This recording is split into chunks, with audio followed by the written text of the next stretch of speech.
kwentong ito ay sulat ni Josh Braben at pinamagatang Ang Kasaysayan ni Maria Labo.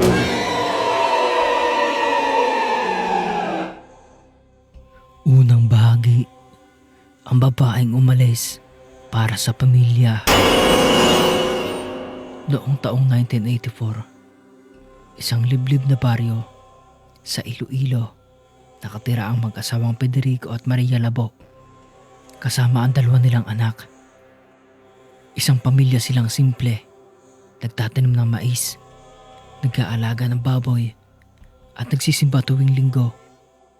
Ngunit gaya ng maraming Pilipino noon, pinilit ni Maria Labo ng mga ibang bansa.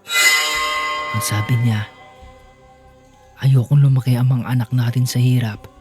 Babalik agad ako. Bit-bit ang pangarap.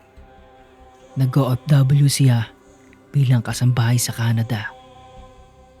Unay masigla pa siyang nagsusulat ng mga liham. Tuwing buwan, may padalang pera at litrato ng ngiti sa malamig na lugar. Ngunit paglaon, humina ang sulat. Naging kakaunti ang tawag at nang tuluyang umuwi, nagbago ang lahat.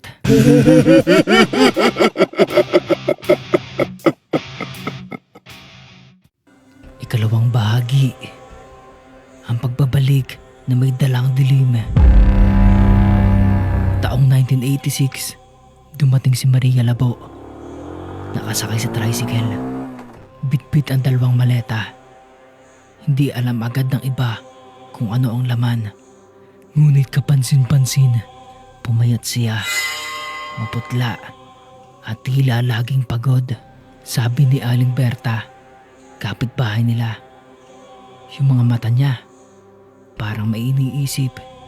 Laging nakatingin sa malayo, parang may kinakausap. Minsan, nakita siyang nagluluto ng kakaibang ulam. Kulay itim ang sabaw at amoy dugo. Nang tanongin, sabi niya, galing iyan sa baka, espesyal na potahe sa Canada. Ngunit kinabukasan, nagreklamo ang kapitbahay, may nawawalang baboy.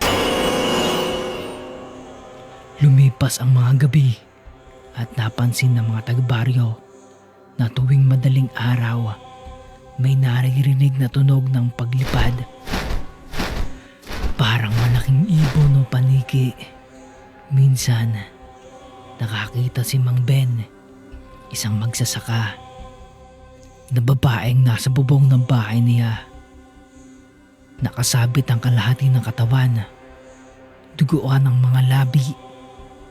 Nang isumbong sa kabarangay, sabi ni Kapitan, siguro bangungot lang yan o manok lang na lumipad. Ngunit alam ng mga matatanda, hindi manok ang lumilipad tuwing gabi sa baryong iyon.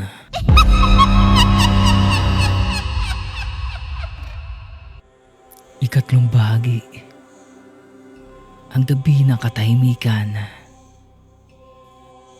Nangyari ang lahat isang gabi ng Nobyembre. Malakas ang ulan, kumukulog at nakapagtataka. Walang ilaw sa bahay ng mga Labo. Si Federico ay kagagaling lang sa sakahan. Amoy niya ang niluluto ni Maria. Sinigang daw, sabi nito. Habang kumakain, napansin niyang kakaiba ang lasa ng karne. Malambot, ngunit may kakaibang amoy. At nang tanongin ng asawa, anong karne ito? Tahimik lang si Maria, ngumiti at sumagot, yan ang paborito ng mga bata pa. Kinilibutan siya. Wala na sa higaan ng mga anak. Pagbukas niya ng kaldero, nakita niya ang mga butong maliliit. May piraso pa ng tela ng damit ng anak nila. At bago siya makasigaw, biglang tumawa si Maria. Mata niya'y mapula at dahan-dahang nagbabago ang muka. Humaba ang ngipin. Lumitaw ang pakpak sa likod. Tumakbo si Federico. At sa takot, tinada ang mukha ni Maria gamit ang itak. Ngunit kahit duguan, nakangiti ito at tumatakbo palabas ng bahay. Mula noon, hindi na siya muling nakita.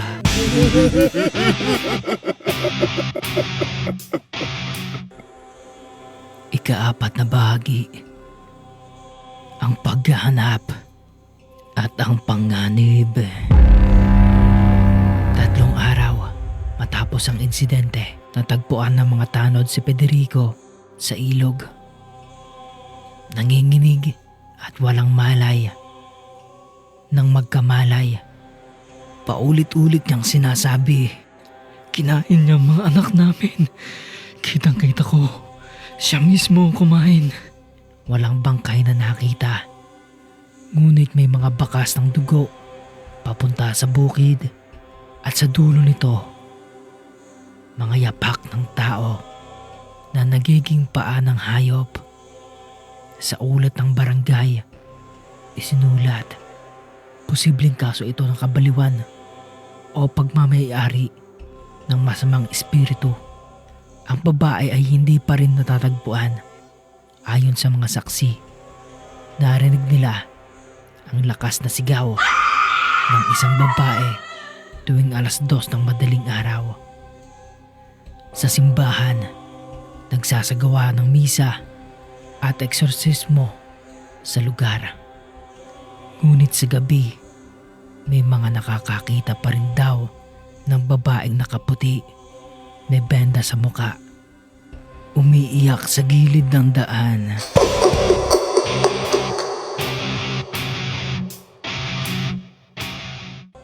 Ika-5 bahagi. Ang mga sumunod na sightings mula Iloilo, lumipat daw siya sa Dumalag, Capiz. Noong 1990, may ulat ng isang babae na pumasok sa bahay at humingi ng pagkain. Ayon kay Lola Pining, saksi sa pangyayari, tinakpan niya ang mukha niya ng panyo. Sabi, gutom daw siya. Nang tumalikod ako, wala na siya. Pero narinig kong parang may humalik sa leeg ng anak ko. Kinabukasan, namatay ang anak niya. Walang sugat, ngunit tiyo ang katawan. Parang naubusan ng dugo. May mga pari sa Capiz na nagulat ng mga kakaibang kaso ng mga babaeng may hiwang peklat sa pisngi. Laging nagtatago tuwing araw at namumugto ang mata na parang walang tulog. Isang pares dumaraw ang nagsabi, ang nilalang na ito ay hindi lamang halimaw. Isa siyang kaluluwang hindi matahimik, ginapos ng kasalanan.